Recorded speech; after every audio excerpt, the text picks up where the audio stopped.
Welcome to Glasgow, where we're visiting the Raddison Hotel.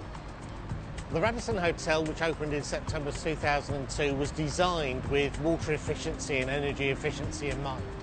But since then, they've done quite a lot to save water. Now, although we're looking at a hotel, some of the things that they have achieved are significant for other industries as well. Let's go and have a look what they've done.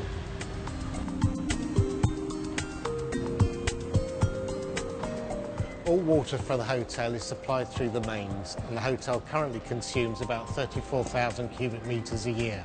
That's costing them about £70,000 a year, but importantly that excludes the hidden costs. It only accounts for water supply and wastewater disposal costs. The hotel started looking into water efficiency. I mean, a lot of it had to do with the corporate responsibility programme that we have through the hotel group Residor. We didn't have these procedures in place, and we've now actively been looking at what we can do to reduce the waste of water. But then a lot of it's got to do with the corporate image, how it makes us look, that we are actively doing something about it, and that we are doing something to reduce the water wastage. Very quickly, a bit of background about the hotel. It has 7 floors and a mezzanine for events and conferences. There are 2 kitchens, 2 bars and 2 restaurants with about 250 ensuite bedrooms. There are also 14 meeting rooms and 3 large event rooms and offices, and the whole hotel is staffed by around 220 people. All incoming water for the hotel, apart from the potable supply, comes up to this large break tank in the roof. And from there, water is pumped via booster pumps to the hot and the cold supply for the remainder of the hotel. Because the hotel is new, a lot of water efficient devices were designed in at the outset. But since then, Raddison have also looked at cherry picking further water efficiency savings by changing shower heads for lower flow shower heads, and also putting system volume adjusters in the WC systems to reduce the volume of water used on toilet flushing. Having done this, Raddison also learnt that there are more issues associated with water from some of the back of house operations, and we're going to look at some of those further today. The main benefits of bringing in more water efficient devices into the hotel is that, well, yeah, I mean, a lot of it has to do with the cost. It's brought costs down a lot, and also it's just obviously preserving more water. And a lot of it is also by doing the awareness, by doing the trainings, the morale of the staff is improved as well. But I mean, the obvious benefit is that we are actively doing something about it.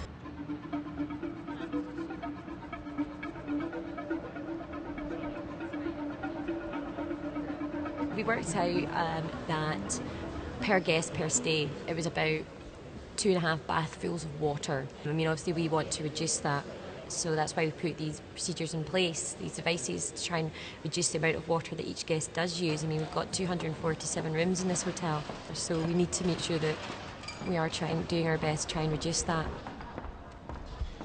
We've seen in the plant room how water comes into the hotel and how both the hot and the cold water is distributed for use throughout the building. What I'd like to do now is very quickly give you a rundown of where the hotel's gone in terms of water efficiency development. Initially they relied on the design of the building, but rapidly realised that perhaps they didn't have as good an understanding of water use as perhaps they ought to.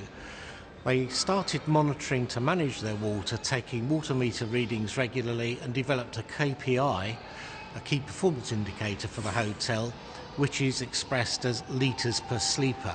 That is now trended and monitored and benchmarks the hotel for water use.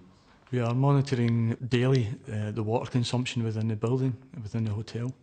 Well, we record it and we hopefully see a reduction from a month-to-month basis. And that's what we're seeing just now at the present time. Monitoring to manage makes perfect sense. Following that simple monitoring procedure, they then moved on to ask themselves 4 basic questions. How much water do we consume? They know that from their water meter readings. Do we have a graph of water use? Yes, they do now, because they're taking those monitoring parameters and trending them. Where do we use our water? And do the numbers add up? And that led them to investigate water use, particularly the points of water use, a little more thoroughly. And I would advise, if you can't do that and answer those questions, it's something you may like to pick up and see whether you can develop for your own site. Raddison are now installing sub-meters around the hotel to gather more information about various points of use. For example, meters are now being installed on the tunnel dishwasher in the kitchen to get that information to understand how the machine and pattern of water use is developing there. We did already take daily readings, so we can see a trend, we can see what's happening with our daily consumption of water. But we also looked at, how do we improve upon it and what we've already got. Very recently started the process of installing sub-metering in back of house. Firstly, within the tunnel dishwashers that we have, and then hopefully from there on we can move on to the laundry, even the canteen. We shall monitor the meters every day. To further improve efficiency, the hotel has installed self-closing taps, lower flow shower heads and things like system volume adjusters on WC cisterns. With these sorts of improvements, for example on the shower heads alone, they've saved at least another 3,000 cubic metres a year of water and probably about £11,000 in cost savings through added value in terms of energy of the hot water that is also saved. Well, we put a lot of procedures in place to reduce the amount of water from changing the shower heads. They're still working as hard as they were, but there's less pressure, so less water coming through. We started putting in what we call water buffaloes into the water, the cold water systems in the toilets. And again, we can only imagine that's going to improve the consumption of the water and therefore the waste as well. The installation of CVAs in the toilets to reduce toilet flushing has probably saved about 200 cubic metres a year of water, roughly worth about £400 a year. But in making those further studies and understanding their points of water use better, they found that there are indeed other areas where further water efficiencies could be made that they hadn't really appreciated before, and these generally concern back-of-house issues. We do find that housekeeping will flush the toilet before they clean it. They'll clean it, flush the toilet, and then they'll flush it again. It's obviously just making them aware they do not need to do that and really drumming it into them that they flush the toilet once. And also in the bathrooms, they'll leave the taps running when they're cleaning the room. So again, it's making them aware that use the tap and then turn it off. We have a very good training programme that every member of staff has to go through, and it deals with all issues regarding the Residor Hotel's corporate responsibility. A big section is about water and making staff aware of how much water does get wasted within their departments. The training it's very, very thorough, it's very good at explaining, right, this is where water's getting wasted, how can we reduce that?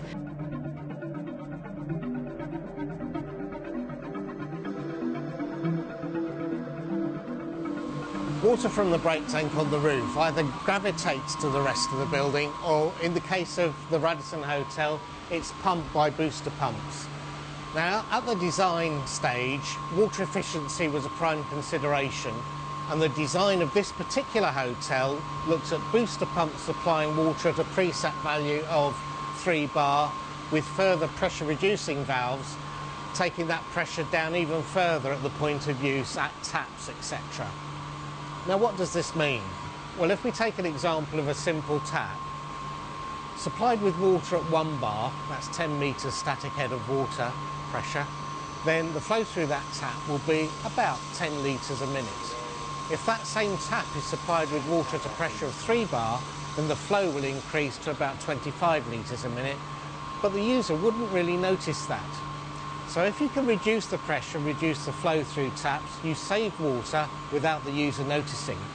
In financial terms, that could mean that, let's take an example of 500 people washing their hands per day in a hotel or similar environment, you may save something like 500 cubic metres of water a year, but as some of that will have an added value and be warm water, the actual financial saving could be something like £1,500 a year just for controlling the pressure on the water supply. We do have pressure reducing valves, both hot and cold, that are feeding all rooms within the hotel, the 247 bedrooms that we have.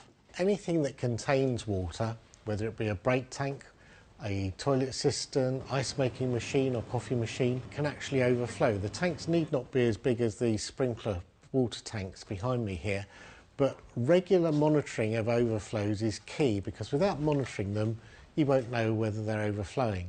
And if any overflow happens to be hard plumbed into the wastewater system, then put a ton dish in so that you can see whether it's overflowing or not. A small overflow, a 3mm stream, can lose something like 300 cubic metres of water a year with a value of about £600–650. So monitoring overflows is sound water efficiency practice.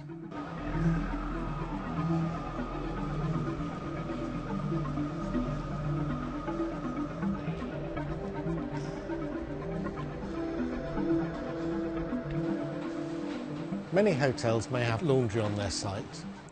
A small 20 to 25 kilogram washer extractor may use something in the region of 500 litres of water per wash. That equates to 20 to 25 litres per kilogram.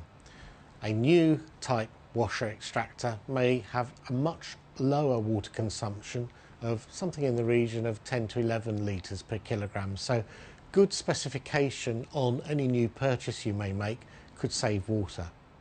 Where washer extractors are already fitted, such as these here, then water efficiency can be increased by always running them at a full load, or in the event of the machine already being equipped with automatic weighing devices so that the amount of water used is adjusted for the weight of material to be washed, such as this one here. That will happen automatically. Another thing that can be done is to recover the final rinse for the initial pre-wash. Some machines have that capacity already inbuilt into them. If it's fitted, use it.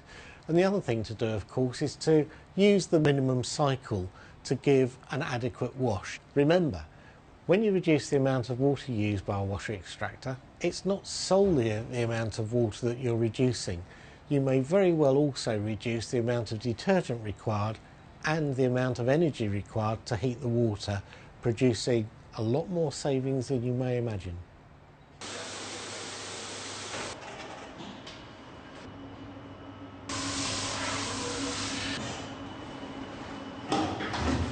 One of the back of house items of equipment that can use a lot of water is a tunnel or rack dishwasher.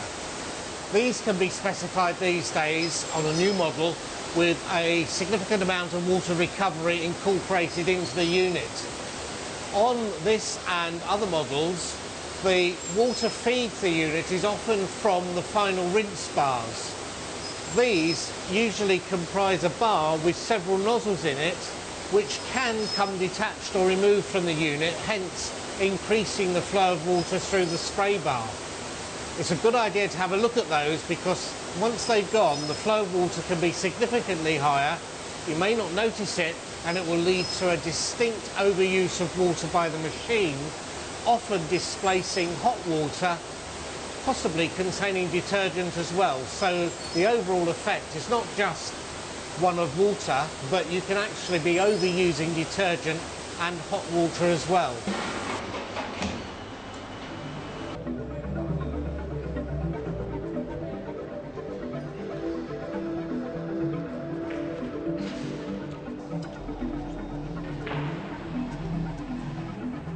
Well, that concludes our look at water saving opportunities in a hotel.